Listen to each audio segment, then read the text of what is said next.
मैं Rajesh sir YouTube channel के science study में आपका स्वागत करता हूं और आपको बताना चाहता हूं, मैंने 2 महीने पहले भी वीडियो लोड किए थे टेंस के ऊपर में।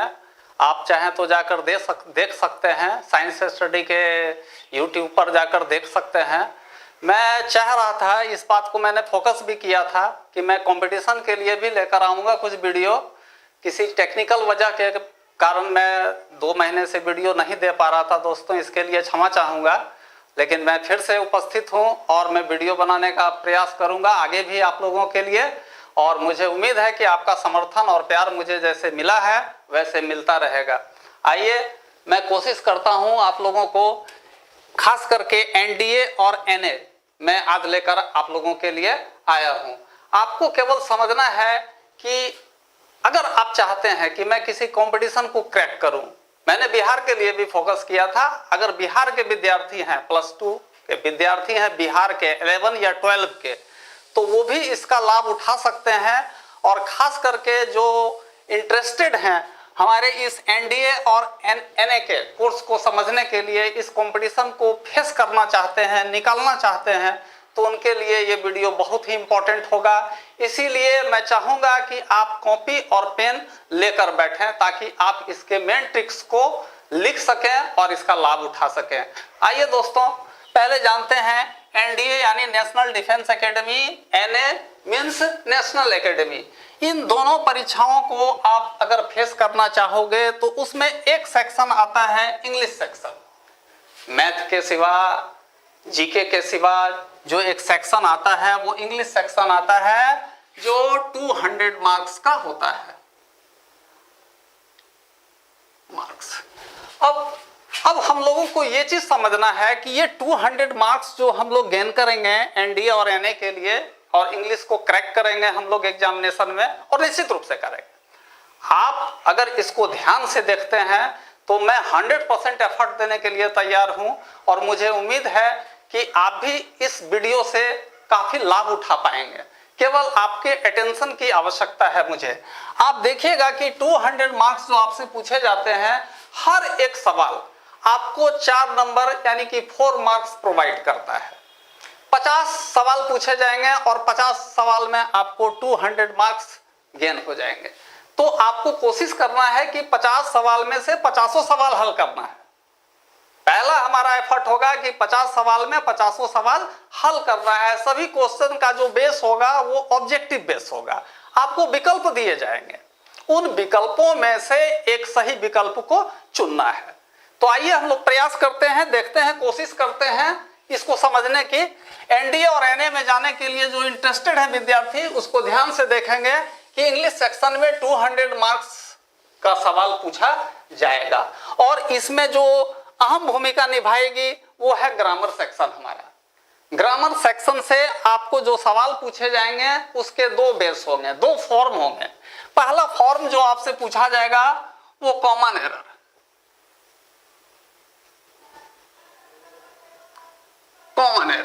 पहला, और दूसरा नंबर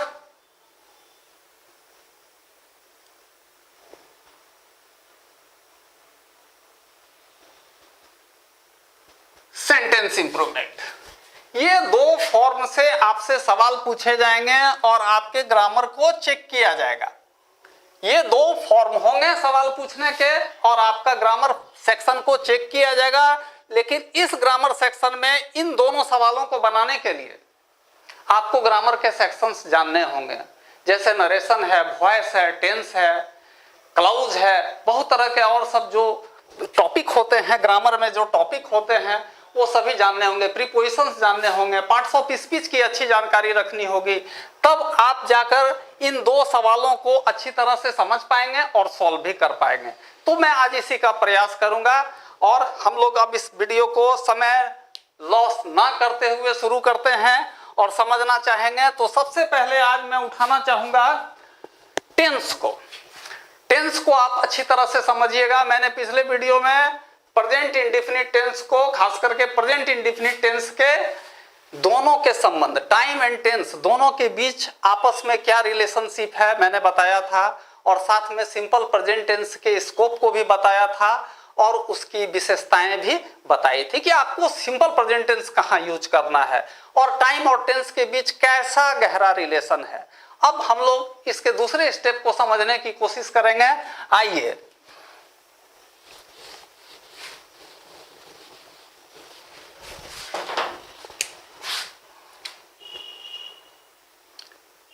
टेंस दूसरा नंबर, चूंकि सिंपल प्रेजेंट टेंस मैंने आपको पहले बताया था, 1-1.5 महीना हो गया, आप उस वीडियो को देख सकते हैं YouTube पर जाकर, साइंस स्टडी में देख सकते हैं राजेश सर का। आपको मैं आज बता रहा हूं प्रेजेंट इम्परफेक्ट।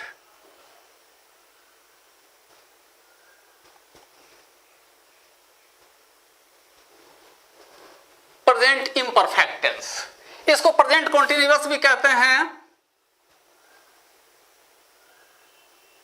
इसको आप प्रेजेंट कॉन्टिन्यूअस भी कह सकते हैं, प्रेजेंट इम्परफेक्ट टेंस भी कह सकते हैं, या प्रेजेंट कॉन्टिन्यूअस टेंस भी कह सकते हैं। इसकी क्या विशेषता है, कैसे हम लोग समझेंगे कि प्रेजेंट कॉन्टिन्यूअस ही यूज करना है, ऐसे कौन से स्कोप आएंगे जहां हम लोग समझेंगे कि प्रेजेंट कॉन्टिन्यूअस ही यूज करना है, इस बात को समझना है। पहले मैं ग्रामर सेक्शन को लेकर चलूंगा दोस्तों, फिर मैं आपको बताऊंगा कि कॉमन एरर्स कैसे सॉल्व करना है। कॉमन एरर्स भी पकड़ने के जो टेक्निक होते हैं, आप केवल टेक्निक पर फोकस कीजिए। मैं जो बताऊंगा आपको वो टेक्निक, क्योंकि आप कितना भी पढ़ें लेकिन जब एग्जामिनेशन में आप बैठते हैं तो आपका दिमाग डाइवर्ट होने लगता है ये ऐसे बनेगा, पता नहीं इसका लगता है जवाब ये है, इसका जवाब ये है, सी नंबर है, डी नंबर है। ऐसा हपाजाइट नहीं होना है, आपको सटीक आंसर चूज करना है और सटीक आंसर आप चूज करेंगे बिना समय गवाए। तो बिना समय गवाए जब आप सटीक आंसर चूज करेंगे तो सबसे पहले आपको जानना होगा वो टेक्निक्स, कि कौन सा ऐसा टेक्निक्स है जिसके सहारे मैं सेंटेंस इंप्रूवमेंट सॉल्व कर सकूं, कॉमन एरर को सॉल्व कर सकूं। वो टेक्निक्स आखिर क्या है, तो मैं कोशिश करूंगा कि उन टेक्निक्स को आपको बताऊं, और मुझे उम्मीद है कि आप इन टेक्निक्स को समझेंगे और इसका यूज भी करेंगे, अभ्यास भी करेंगे। कॉपी कलम साथ में रखिएगा और देखिएगा कि हम इसको कैसे समझने का प्रयास कर रहे हैं। प्रेजेंट कॉन्टिन्यूअस या प्रेजेंट इम्परफेक्ट टेंस भी इसको हम लोग कहते हैं। एक होता है स्टेटिव,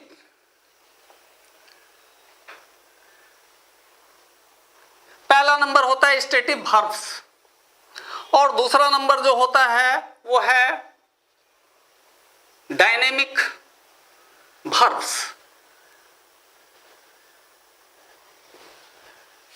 किसी ने बहुत अच्छा सवाल किया था कि दोस्तों आखिर टेंस है क्या, तो बहुत लोगों ने बोला कि टेंस का मतलब होता है काल। तो किसी ने कहा कि काल का क्या अर्थ हुआ, काल तो वो होता है जो अपने गाल में भी कभी कभी लोगों को समा लेता है, कहीं वो काल की तो बात नहीं कर रहे हो आप समझने का प्रयास कीजिएगा। तो फिर उसने समझाया कि नहीं वो काल की बात नहीं कर रहा हूं, यहाँ काल का जो तात्पर्य है वो समय है, टाइम। तो टाइम और टेंस दोनों एक दूसरे से रिलेटेड होते हैं। इसका वीडियो मैंने बना चुका हूं और आप इसको जाकर देख भी सकते हैं YouTube पर साइंस स्टडी में। लेकिन मैं अब जो आपको बताने जा रहा हूं विथ टेक्निक्स प्रेजेंट कॉन्टिन्यूअस यानी प्रेजेंट इम्परफेक्ट टेंस, आप जानिए इस बात को कि कहां से सवाल पूछे जाते हैं और कहां से लड़के गलती कर बैठते हैं, कैसे सही जवाब दिया जाए एग्जामिनेशन में, कैसे सही जवाब दिया जाए, उन टेक्निक्स को जानने का प्रयास करें। कॉपी कलम साथ में लेकर बैठिएगा, नहीं लिए हैं तो लेकर आइए। मैं वीडियो स्टार्ट कर रहा हूं, कॉपी कलम लेकर बैठिए फ्रेंड्स, और जितने भी स्टूडेंट्स हैं, जितने भी इच्छुक हैं, लेकर बैठिए। मैं आज आपको कुछ इंपॉर्टेंट ट्रिक्स देने जा रहा हूं इस टेंस का। स्टेटिव वर्ब्स को समझिए, डायनेमिक वर्ब्स को समझिए, आप टेंस को समझ गए। केवल आपको क्या समझना है, पूरे टेंस को नहीं समझना है। आप स्टेटिव वर्ब्स को समझते हैं और डायनेमिक वर्ब्स को समझते हैं, इसका अर्थ है कि आप प्रेजेंट टेंस को अच्छी तरह से समझते हैं। एक दो सेक्शन और है, जैसे प्रेजेंट परफेक्ट है, प्रेजेंट परफेक्ट कॉन्टिन्यूअस है, उसमें भी दोनों का बहुत ज्यादा रोल है। तो अगर ये दोनों को आप समझ गए तो समझिए कि प्रेजेंट टेंस आपका जो है, ये टेंस में खास करके प्रेजेंट टेंस आपका, प्रेजेंट टेंस आपका क्लियर हो गया। केवल यही दो टेक्निक है। अब आप पूछोगे कि स्टेटिव वर्ब्स क्या होता है सर, ये डायनेमिक वर्ब्स क्या हो सकता है। स्टेटिव का अर्थ होता है दृढ़, अस्थाई, यानी कि परमानेंट, नॉट टेम्पररी, परमानेंट, बिल्कुल जो परमानेंट होता है, अस्थाई होता है, जिसको हम लोग जल्दी से चेंज नहीं करते, खास करके सामान्य अर्थ के रूप में कभी चेंज नहीं करते। स्टेटिव वर्ब्स की जानकारी मैंने दी है पिछले वीडियो में, आप जाकर उसको देखेंगे, अच्छी तरह से आप समझेंगे और खास करके डायनेमिक वर्ब्स को भी जानेंगे। स्टेटिव वर्ब्स का प्रयोग प्रेजेंट इंडेफिनिट टेंस में होता है। स्टेटिव वर्ब्स को हम लोग पास्ट टेंस में चेंज कर सकते हैं, इसका फ्यूचर टेंस बना सकते हैं स्टेटिव वर्ब्स का। डायनेमिक वर्ब्स भी चेंज होते हैं अदर टेंसेज में, लेकिन डायनेमिक वर्ब्स के लक्षण क्या होते हैं, तो डायनेमिक वर्ब्स के लक्षण आप समझना शुरू कीजिए, स्टेटिव वर्ब्स के लक्षण को समझना शुरू कीजिए। जैसे as for example love, hate, like, dislike, what do you understand by these words, why do you understand by these words. आप कहोगे कि लव का अर्थ होता है प्यार करना, हेट का अर्थ होता है नफरत करना, घृणा करना, लाइक का अर्थ होता है पसंद करना, डिसलाइक का अर्थ होता है नापसंद करना। इसमें कौन सी बड़ी बात है, इसमें बड़ी बात है दोस्तों, इसमें बड़ी बात है इसके कुछ मूलभूत लक्षण होते हैं, इसका एक स्वभाव है। इसका स्वभाव क्या है, स्टेटिव स्वभाव है, नेचर स्टेटिव है, यानी स्टेटिव वर्ब्स है। इसका चेंज आप पास्ट में कर सकते हो, फ्यूचर में कर सकते हो, लेकिन इसका अगर तुम आईएनजी फॉर्म बनाना चाहोगे तो गलत हो जाएगा। कंपटीशन में इस बात को फोकस करोगे, सेंटेंस इंप्रूवमेंट, कॉमन एरर जो भी आपको दिए जाएंगे, आपको इन्हीं ट्रिक्स पर फोकस करना है कि मैं लव, हेट, लाइक, डिसलाइक को अगर आईएनजी फॉर्म देता हूं तो क्या यह सही होगा। Suppose I will try to prove the statement, whatever the statement I have given to you this time, love, hate, like, dislike, कैसे ये प्रूफ होगा, तो मैं बताता हूं कैसे आपसे सवाल पूछे जाएंगे। हमेशा याद रखेंगे कि वर्ब का दो ही स्वभाव होता है, या तो स्टेटिव स्वभाव होता है या तो डायनेमिक स्वभाव होता है। और present tense, in the regard of present tense, खास करके प्रेजेंट कॉन्टिन्यूअस टेंस को हम लोग समझने का प्रयास कर रहे हैं। तो प्रेजेंट कॉन्टिन्यूअस टेंस जब भी लेता है वो क्या लेता है, डायनेमिक वर्ब्स को लेता है। स्टेटिव वर्ब्स कहां यूज होता है, तो प्रेजेंट इंडेफिनिट में।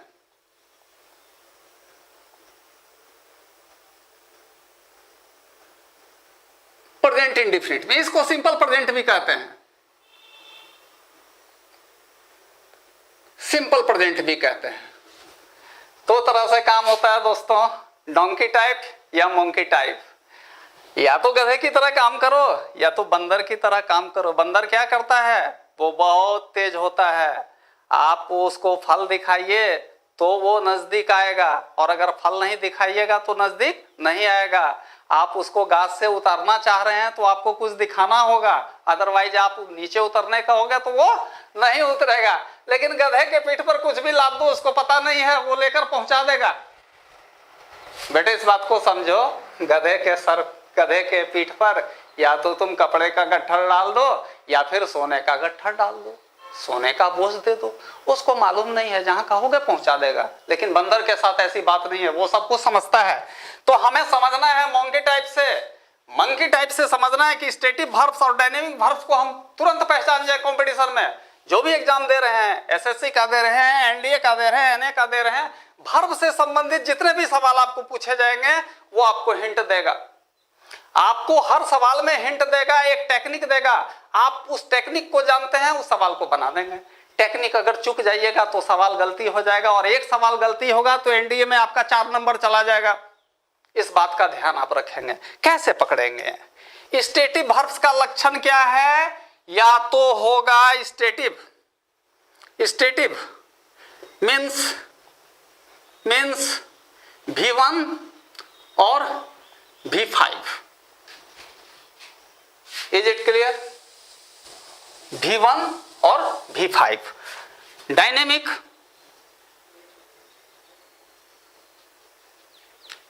वर्ब्स का क्या लक्षण होगा, V प्लस ING, यानी V4, जिसको शॉर्ट में हम लोग क्या कहते हैं, V4। तो आप तो जानते हैं V4 जब भी आता है एक हेल्पिंग वर्ब के साथ आता है, प्रेजेंट टेंस में आएगा तो इज आर एम के साथ आएगा, पास्ट टेंस में आएगा तो वाज वर के साथ में आएगा, और अगर फ्यूचर टेंस में आएगा तो shall be will be, shall be will be के साथ में भी फोर का प्रयोग होगा, या shall have been will have been के साथ में भी फोर का प्रयोग होगा। ये जितने भी वर्ब्स होंगे जो भी फोर के होंगे टेंस में, वो क्या कहलाएंगे? डायनेमिक वर्ब्स कहलाएंगे। डायनेमिक वर्ब्स का अर्थ क्या होता है? परिवर्तनशील, टेम्पोररी, अस्थायी, जो कार्य सदा नहीं होगा। जैसे suppose I am going to market, I am going to market, you are going to market, you are going to market to purchase some things. आप बाजार जा रहे हो कुछ खरीदने के लिए, तो क्या आप हमेशा बाजार ही जाते रहोगे, हमेशा कुछ खरीदते ही रहोगे? बाजार जाने का भी काम पूरा हो जाएगा, सामान खरीदने का भी काम पूरा हो जाएगा। इसका अर्थ क्या हुआ कि आपका बाजार जाना एक टेम्पोररी एक्टिविटी है। It has been raining since Monday, it has been raining since Monday, it has been raining for 2 hours. Present perfect continuous tense, यानी कि 2 घंटे से वर्षा हो रही है, या फिर सोमवार से बारिश हो रही है। तो क्या है कि ये बारिश हमेशा नहीं होते रहेगी, ये टेम्पोररी एक्शन है, ये कोई फाइनल एक्शन नहीं है, परमानेंट एक्शन नहीं है। तो जहां भी टेम्पोररी एक्शन है, मोमेंटरी एक्शन है, डिलिबरेट एक्शन है, वॉलेंटरी एक्शन है, उसमें हम लोग क्या यूज करते हैं? डायनेमिक वर्ब्स का यूज करते हैं। डायनेमिक वर्ब्स का चेहरा कैसा होता है? तो भी प्लस आईएनजी यानी V4 का होता है, और इसका यूज कहां होता है? प्रेजेंट टेंस में, प्रेजेंट कॉन्टिन्यूअस टेंस में होता है, और प्रेजेंट परफेक्ट कॉन्टिन्यूअस टेंस में होता है। अर्थात second number and fourth number of the tense present tense, इसी में इसका यूज होता है। तो हम लोग इसको समझने का प्रयास करते हैं। आज हम लोग समझ रहे हैं प्रेजेंट इम्परफेक्ट टेंस को, यानी प्रेजेंट कॉन्टिन्यूअस टेंस को, स्टेटिव वर्ब्स को भी समझ रहे हैं। फ्रेंड्स, आप जाकर मेरे 2 महीने पहले जो मैंने लोड किया था वीडियो, उसमें आप देख लेंगे कि स्टेटिव वर्ब्स क्या होते हैं, और सिंपल प्रेजेंट टेंस का स्कोप और खास करके टाइम और टेंस के बीच का रिलेशन आपको मालूम हो जाएगा। तो डायनेमिक वर्ब्स को भी समझ रहे हैं, स्टेटिव वर्ब्स को भी समझ रहे हैं, तो सवाल ही नहीं उठता है कि हमसे गलती हो जाएगी। अब आपको सवाल के फॉर्म कैसे पूछे जाएंगे, जरा सा मैं बता दूं कि एनडीए में आपको जो सवाल पूछे जाएंगे कॉमन एरर्स बनाकर या सेंटेंस इंप्रूवमेंट बनाकर, वो कैसे पूछे जाएंगे? आइए जरा सा प्रयास करते हैं, देखते हैं।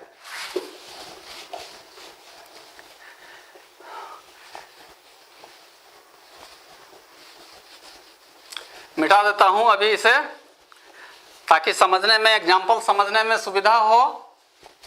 आइए, ये पहला नंबर सवाल है।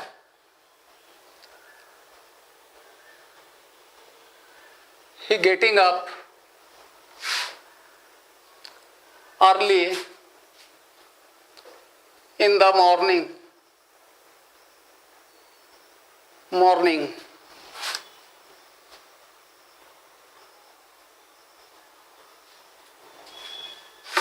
A number, B number, C and D. A, B, C and D. You will have to find out the error. You will have to find out the error, and by the dint of grammatical rules, you are fully able to find out the solution. कैसे? He getting up early in the morning. आप हिंदी में भी इसके अर्थ को जरा समझ कर देखें, आपको पता चल जाएगा कि ये सवाल ही बेतुका है और जरूर कहीं ना कहीं इसमें इंप्रूवमेंट है। एक सेक्शन और दिया रहता है, ए बी सी डी, एक ई नंबर भी दिया रहता है जो होता है नो एरर का। नो एरर, यदि सेंटेंस शुद्ध है तो इसका आंसर क्या होगा? ई नंबर। और अगर सेंटेंस में एरर है तो आपको एरर खोजने पड़ेंगे। You will have to find the error, कि कहां छुपा है एरर। कैसे खोजेंगे? By the dint of grammatical rules.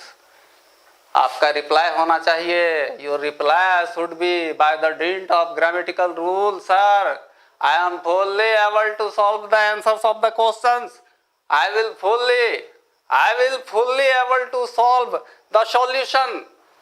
कहाँ है सॉल्यूशन? ए में है, बी में है, सी में है, डी में है या ई में है, यानी कि कहीं भी एरर नहीं है। अब इसको समझें अच्छी तरह से। ही गेटिंग अप, ये केवल एक एग्जाम्पल है, बहुत इजी है, हालांकि आप समझ भी गए होंगे, लेकिन मैंने केवल आपको एक एग्जाम्पल दिया है। ऐसे बहुत सारे सवाल पूछे जाएंगे जहां पर आप कंफ्यूज हो जाएंगे। लेकिन आप कहां कंफ्यूज नहीं होंगे, जब आप सारे रूल्स को अच्छी तरह से जानते हैं। मैं आपको बताऊंगा, मैं उनके टेक्निक्स को बताऊंगा, जैसे मैंने आज आपको डायनेमिक और स्टैटिक टेक्निक दिया है, आप इसको ध्यान से देखेंगे। ही getting up early in the morning, वो सवेरे जल्दी उठ रहा है, sorry he is getting up early in the morning, वो सवेरे जल्दी उठ रहा है। ये सेंटेंस शुद्ध है या अशुद्ध है? आप समझ गए होंगे, आपको लग गया होगा ये अशुद्ध है। तो अशुद्धि कहां है? ए में है, बी में है, सी में है, डी में है या ई में है? ये तो खैर नो एरर है, यानी सेंटेंस शुद्ध है। यानी कि ए, बी, सी और डी डिटरमाइन करेगा कि ये सेंटेंस करेक्ट है या इनकरेक्ट है। ये क्या है? आप देखिएगा कि ही इज जो लिखा हुआ है, या सॉरी ही जो लिखा हुआ है, इसमें क्या कोई एरर है? ये तो थर्ड पर्सन सिंगुलर नंबर है, इसमें क्या एरर है? Is getting up early in the morning, यानी कि वो सवेरे जल्दी उठ रहा है। तो ऐसा लगता है कि वो आजकल सवेरे जल्दी उठ रहा है, आजकल सवेरे जल्दी उठ रहा है। ऐसी बात नहीं है, आप जनरल ट्रूथ के रूप में बोल रहे हैं। इसका अर्थ है कि वो सवेरे उठने का आदत रखता है, हैबिचुअल एक्शन है।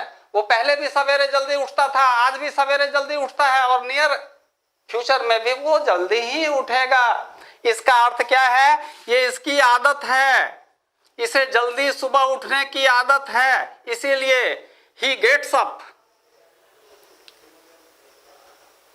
Early in the morning.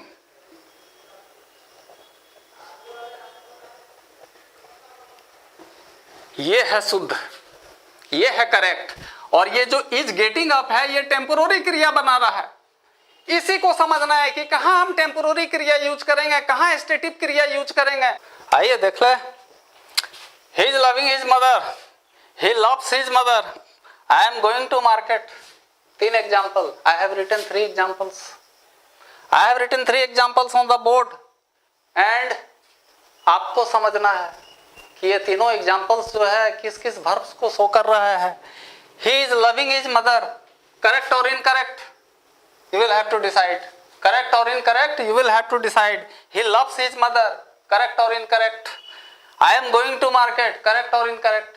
आप कहोगे he is loving his mother, ये incorrect है, क्योंकि लव करना जो है एक अस्थायी भावना है, स्टेटिव वर्ब है। अब मुझे उम्मीद है कि आप स्टेटिव और डायनेमिक को जरूर समझ गए होंगे। स्टेटिव का मीन्स अस्थायी, परमानेंट, जो भी इमोशन है परमानेंट है, जो भी एक्टिविटी है परमानेंट है, जिसको जनरल ट्रूथ के रूप में, जिसको हैबिट के रूप में हम लोग व्यक्त करते हैं। ये सभी सिंपल प्रेजेंट टेंस के विषय वस्तु हैं। इनका पास्ट टेंस, फ्यूचर टेंस बना सकते हैं, बट कॉन्टिन्यूअस टेंस नहीं बना सकते हैं। कॉन्टिन्यूअस टेंस जहां बन सकता है वहीं बनेगा, जैसे dynamic verbs, I am going to market, ये डायनेमिक वर्ब्स है। ये कैसा है? डायनेमिक एक्शन है। ये कैसा है? ही लव्स हिज मदर, ये स्टेटिव एक्शन है। और he is loving his mother, ये कैसा है? ये इनकरेक्ट है, क्योंकि हमने लव करना एक अस्थायी भावना को कॉन्टिन्यूअस रूप दे दिया है, टेम्पोररी बना दिया है। जबकि ये कैसा है? परमानेंट वर्ब है। इसको हमने कैसा कर दिया? इसको टेम्पोररी वर्ब बना दिया, डायनेमिक बना दिया। इसीलिए यहां पर मिस्टेक आया, लविंग।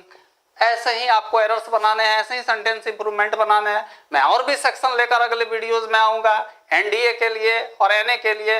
आप केवल ध्यान से इसे देखेंगे, नोट्स करेंगे और साथ में कलम कॉपी लेकर जरूर बैठेंगे।